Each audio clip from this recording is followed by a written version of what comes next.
आज इस वीडियो में हम गुलमोहर बुक की एक चैप्टर द थ्री कास्केट्स के क्वेश्चन आंसर्स को रीड करने वाले हैं। इसमें सबसे पहले आपके सामने है एक टेबल जिसको कंप्लीट करना है।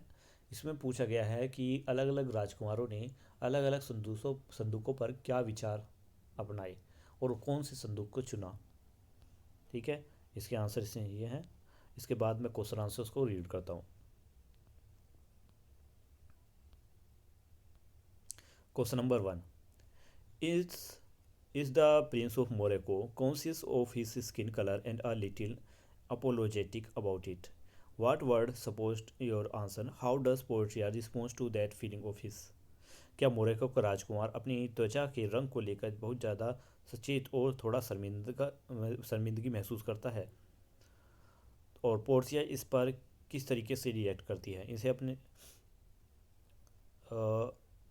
Answer: Yes, the Prince of Morocco is conscious of his dark skin. He says, "Do not like me for my complexion, the shadowed livery of the burning sun." He also says that his face has scared brave men and attracted the finest women of Morocco. वो कहता है कि हाँ, Morocco का राजकुमार अपने गहरे रंग को लेकर सचेत रहता है।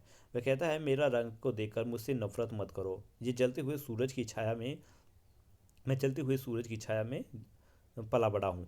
यह भी कहता है कि उसका चेहरा बहादुर पुरुषों को डराता है और मोरक्को की सबसे सुंदर महिलाएं उसकी ओर आकर्षित होती हैं, उसे प्यार करने लगी हैं। नेक्स्ट है Portia response by saying that her choice is not in her hand, it depend on the lottery set by her father. She has reassure him that he has a fair a chance as any other suitor. Portia कहती है कि चुनाव करना उसके हाथ में नहीं है, यह उसके पिता द्वारा तय की गई एक लॉटरी पर निर्भर करता है। वह उस पर विश्वास करती है कि उसे विश्वास दिलाती है कि उसे भी दूसरे वरों की समान अवसर मिलने वाला है। Second question: is the prince of Morocco nevertheless proud of his brave deed and well mannered in his speech? What make you say so? क्या मोरक्को का राजकुमार अपने वीर कामों पर बहुत ज़्यादा गर्व करता है और उसकी जो स्पीच है, उसके भाषण जो है वो बहुत शिष्ट व्यवहार में है? आप ऐसा कैसे कह सकते हैं? आंसर है yes, he is very proud of his bravery. He boast about killing the Persian king and winning battle against the Turkish sultan Suleiman second. He also promised to do anything to win Portia, even face wild animal on the fiercest warrior. कि हाँ, वह अपनी वीरता पर बहुत ज़्यादा गर्व करता है। वह पर्शियन राजा सोफ़ी को मारने और तुर्की के सुल्तान सुलेमान द्वितीय के खिलाफ लड़ाई जीतने का दावा करता है। वह कहता है कि वह पोर्सिया को जीतने के लिए कुछ भी कर सकता है, यहाँ तक कि जंगली जानवर या सबसे जो भयंकर योद्धा है उनका भी सामना कर सकता है।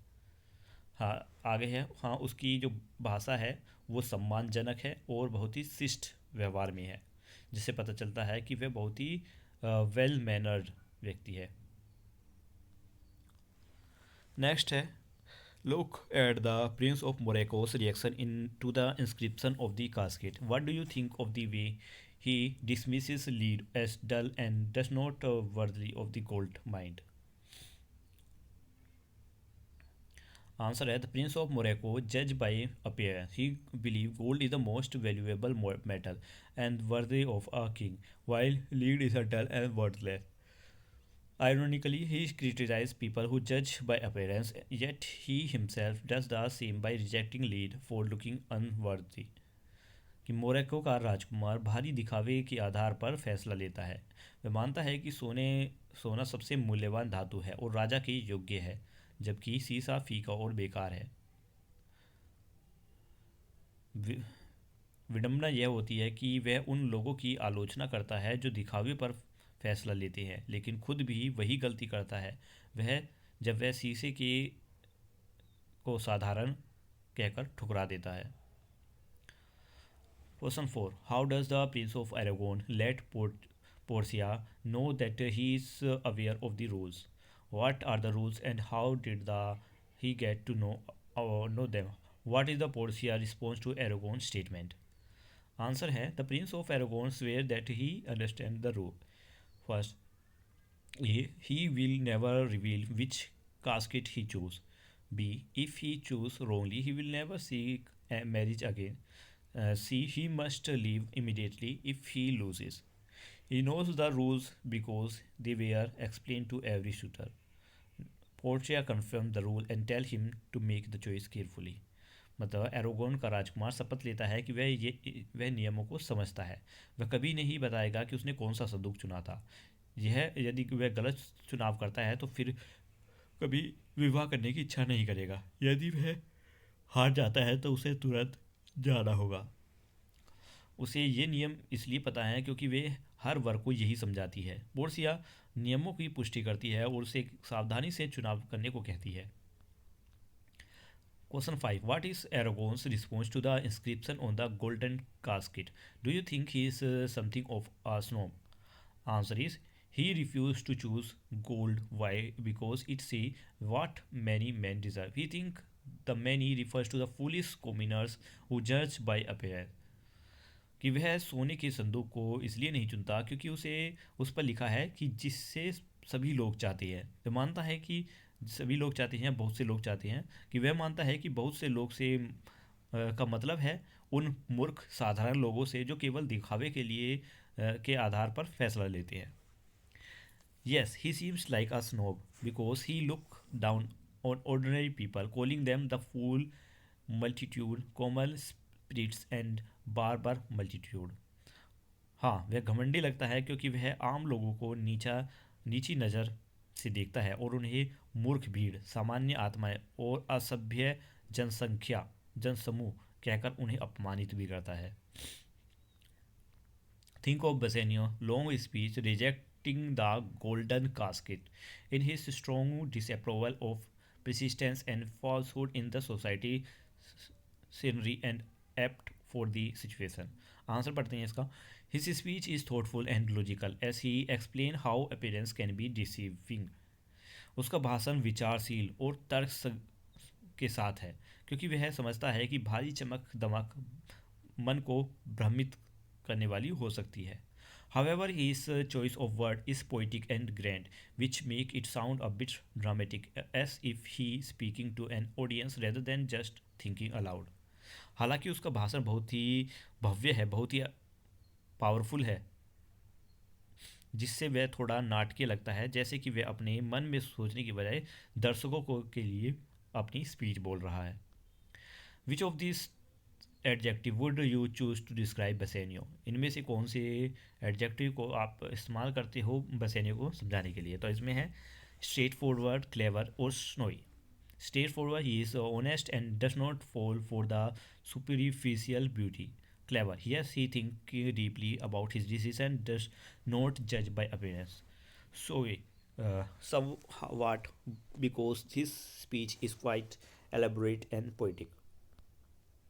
Question 8. Do you think the Portia was equally impartial with all three suitors, or did she in her mind favor one of them? What support your view? क्या आपको लगता है कि पोर्सिया सभी तीन वरों के प्रति निष्पक्ष थी? क्या यह वह किसी को पसंद करती थी? आपको ठीक है, तो आंसर है इसका Portia follow the rules and treat all the suitor fairly but she clearly favour Bassanio. Portia ने नियमों का सही से पालन किया, सभी वरों के साथ समान व्यवहार किया, लेकिन वह मन ही मन बसेनियो को ज़्यादा पसंद करती थी। She wish he would wait before choosing, showing she was nervous about losing him. She also tried to stretch time by taking more when he was about to decide. This suggests she wanted him to win. उसने चाहा कि बसेनियो चुनाव करने से पहले इंतजार करे, जिससे पता चलता है कि वह उसे खोने को लेकर चिंतित है। जब वह फैसला लेने ही वाला था तब उससे बातचीत को लंबा करने की कोशिश की। यह दिखाता है कि वह चाहती है कि बसेनियो ही जीते। नेक्स्ट है अप्रिशिएटिंग द टेक्स्ट। इन लाइनों के मीनिंग बताने हैं। The lottery of my destiny, मतलब इसमें है इसका आंसर है कि बेलमोंट की जो अमीर उत्तराधिकारी पोर्शिया थी वो दुखी है क्योंकि वह अपने पति खुद नहीं चुन सकती। उसके पिता की वसीयत के अनुसार वह केवल उसी व्यक्ति से विवाह कर सकती है जो सही संदूक चुने, सोना, चांदी या शीशा। सही संदूक में उसकी तस्वीर रखी है। क्योंकि यह चुनाव भाग्य पर निर्भर करता है, इसलिए वह अपने भाग्य की लॉटरी कहती है। वह इसे अपने भाग्य की लॉटरी कहती है। वो कहती है the lottery of my destiny. Next है ग्लाइडेड टॉम डू वोम इन फोल्ड। इसमें मतलब बताया गया है कि मोरोक्को का जो राजकुमार है वह दूसरे वरों की तरह पोर्सिया से विवाह करना चाहता है। उसे लगता है कि पोर्सिया की तस्वीर सोने की संदूक में होगी, इसलिए वह उसे चुनता है। लेकिन जब वह इसे खेलता है तो उससे एक खोपड़ी और संदेश मिलता है जो कहता है कि हर चमकने वाली चीज़ मूल्यवान नहीं होती। इस कथन का अर्थ है कि यहाँ तक कि सोने के मड़े मकबरे की अंत कीड़ों से भर जाते हैं। यह सीख यह है कि दिखावे के आधार पर फैसला नहीं लेना चाहिए। नेक्स्ट है दस hath the candle sings the moth. इसमें इस लाइन का यूज़ किया गया है कि ये बताने के लिए कि पतंगे मोमबत्ती की रोशनी से आकर्षित होती हैं, लेकिन अगर वे बहुत करीब आती हैं तो जला सकती हैं। पोर्सिया अपने वरों की तुलना पतंगों से करती है। वे उसे जीतने के करीब आते हैं, लेकिन अंत में गलत संदूक चुनकर असफल हो जाती हैं। लास्ट, दस ornament is dull the guided sword to most dangerous sea। इसका मीनिंग होगा कि बसैनियो मानता है कि दिखावा आपके मन को भ्रम कर सकता है, आपके दिमाग को भ्रमित कर सकता है। वह सुंदर चीज़ों की तुलना एक आकर्षित समुद्र तट से करता है जो एक खतरनाक समुद्र की ओर ले जाता है। इसका अर्थ है कि जो चीज़ बाहर से सुंदर दिखती है उसके अंदर खतरा छिपा हुआ होता है। तो यहीं पर वीडियो ख़त्म होती है। क्वेश्चन आंसर्स कंप्लीट हुए। मिलते हैं नेक्स्ट वीडियो में। चैप्टर मैं पहले ही अपलोड कर चुका हूँ। Bye bye.